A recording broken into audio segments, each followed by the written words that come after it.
Everybody, I'm gonna show you my 2 best Magplar sets, and basically I'm just showing you the sets. I'm not going through the skills or anything else. I'm just gonna show you the sets and the main stats I have.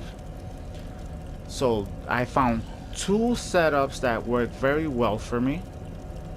So let's go to items, and as you can see, my first, I combined Withered Hand, because if I have all 5 pieces, which is helmet, chest, and then I have necklace and 2 rings. That's 5 pieces of Withered Hand, and that gives me what the description says right there. Within any enemy that dies within 28 meters of me gives me 15k health and 15k magicka. So this is very good for my sustain. Sustain meaning that you can sustain your magic and health up. And the other set, the second set, is War Maiden. And War Maiden is basically to increase my damage. So it's all critical chance, magicka increase, spell damage, and more spell damage. So it's for raw damage. And then I have 1 piece of a monster set, which is Slime Claw. That gives me the most critical chance I could get for a 1-piece item. In the weapons, I have my back bar, meaning that when I change to the weapon I have on my back bar has the Staff of Lightning of War Maiden. And in the front, my main weapons, I have 2 daggers, being one is War Maiden and the other I just threw there because I saw it was cheap and I had to get it because of the damage. The reason I use 2 daggers is because if you go to the dual wield, all the passives in the dual wield increase damage done. And it's super good, especially this one, which if you read all the way in the bottom, it says for each dagger your critical chance rating is increased by 800. I'm not being specific, 812, but 800 to round it up. So that's why I use 2 daggers. And now I'll show you my stats. Now I'll show you my stats and my character. So those are my main stats. You can see my maximum magicka, my maximum health, and the recovery right next to it, which is the sustain I get. The weapon damage, the spell damage I deal in spell, and spell critical is 46. I'm guessing that's the chance, because if we go to advance, we could see here the resistances, and it says critical damage 34. So that's critical damage, and over here it says what? Critical, spell critical, so it doesn't matter. The point is, these are the, I have these 2 boosts, Major Prophecy and Major Savagery, that increase my damage as well. And the reason I have that is because I have the skill right here that as long as I have it slotted, which is Inner Light, it gives me those 2 buffs. So now I would drink my potion, or the not potion, but the food I eat when I'm in battle to keep everything. So if I'm in the world, I usually use Ghastly Eyeball, which increases my magicka and my magicka recovery by 450 for 2 hours. And if I'm in a really hard situation like a dungeon or anything, I use Witch Mother's Potent Brew, which is the best you could have for that. It increases your magicka and health, and increases your recovery by 300 for 2 hours. So that's really good. So right now I'm just gonna use Ghastly Eyeball just for the magicka. There we go. Drink that up, and now I'm gonna go through my rotation. So in this rotation I switch weapons. This is the front bar, my main weapon, and this is my back bar. So when I switch weapons, my skills change in the bottom, as you can see. So each weapon has different skills.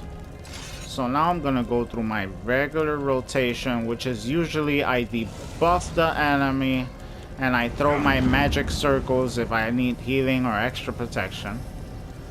But we debuff the enemy.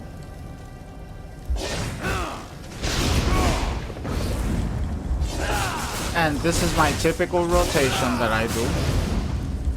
Okay, I pressed that too early. But this is my typical rotation, and you can see the damage numbers I'm doing right there. So there you got the gist of it, of how it works. I gotta switch to this one. Debuff. This is all my buffs. All the stuff that I use to buff or debuff the enemy. And over here, I do all the attacks. I start with this right here, and then I do toppling charge because I love toppling charge. I just love that skill so much. It's my favorite skill in the game, toppling charge. You just fly across the room. So if I'm not using toppling charge because I'm fighting a boss, then I would switch to Radiant Glory, because for fighting bosses that's way better. I use toppling charge on the main world. But that's the gist of my first build that I gotta show you. Now let's get to the second one. Okay, and for the second build I want to show you guys, which is my main build, is my newest build, and I love it. I absolutely love it. It's okay, let's start all the way in the bottom, and it starts with the Oaken Soul Ring. So that says it all. It adds Magicka recovery, health recovery, stamina recovery, and if you read, just by having one piece of this item, which is the one ring to rule them all, it gives me all the buffs. It gives me Major Berserk, Major Courage, Major Brutality, Major Sorcery, Major Prophecy, and you could read on. It's amazing. It gives me a whole bunch of buffs.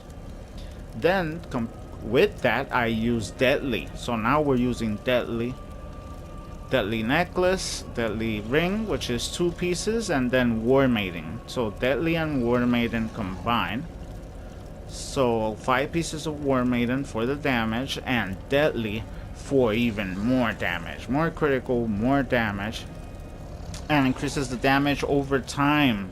Channeled abilities, which is a lot of abilities I use, if not all, with the 5-piece bonus. And then I kept the Slime Claw arm, the shoulder, for the critical chance. I changed my chest to Deadly, and the ring, the Oaken Soul Ring, avoids me. While equipped, you are unable to swap to your backup weapon, so I only can use my main hand weapon. That's the catch. I can't switch to my back bar, so it's a 1-bar build basically. I can only use my main hand, which is the Deadly Lightning Staff, and the Deadly Lightning Staff counts as 2 pieces, with the chest, the necklace, and the ring. That's all 5. So I can't use my War Maiden Lightning Staff. I just have it there. I can't switch weapons. And as you can see, these are my stats with this setup. So immediately I could see a difference in my damage, which is awesome. And then we go to advance, and I could see that critical damage increased to 57. So that's pretty damn amazing. So let's show off. So the rotation, the rotation is way easier because I can't switch weapons, so I don't have to switch and do buffs or anything. So I have this right here. This is the only buff I really have, and this just puts Magicka Steel all around me, so I could keep getting even more Magicka from all the monsters around me. So with this rotation, what I do is I debuff the enemy and I just go ham. or actually, let me start that over because I did that wrong. I debuff the enemy, throw this, and then go on top of them. And as you can see, the numbers, the damage is, I would say that's double damage that I was doing. Like, look at the damage numbers. Like, I am so into this build. Like, this is my favorite build. With this build, I have gained the confidence to go fight so many bosses and start. I became a monster hunter. It says it on my title. I have really gained the confidence to do so much that I didn't do before. So those are the two builds. That's the gist. Those are the two builds, best builds in the game that I found so far. One of them is not for damage, it's more to keep your magic up without ever running out, basically infinite magic. And this one, your magic will eventually run out. It runs out faster, but it's the damage by the time your magic runs out, they're dead. They're just dead. The damage we put out, it's incredible. And I'll repeat it again. I finally, with this ring, I truly feel more powerful than ever. One ring to rule them all. But yeah, thanks guys for watching. Please leave a like if it was helpful or if you like it. Thank you so much, and I'll see you guys next time. Bye bye.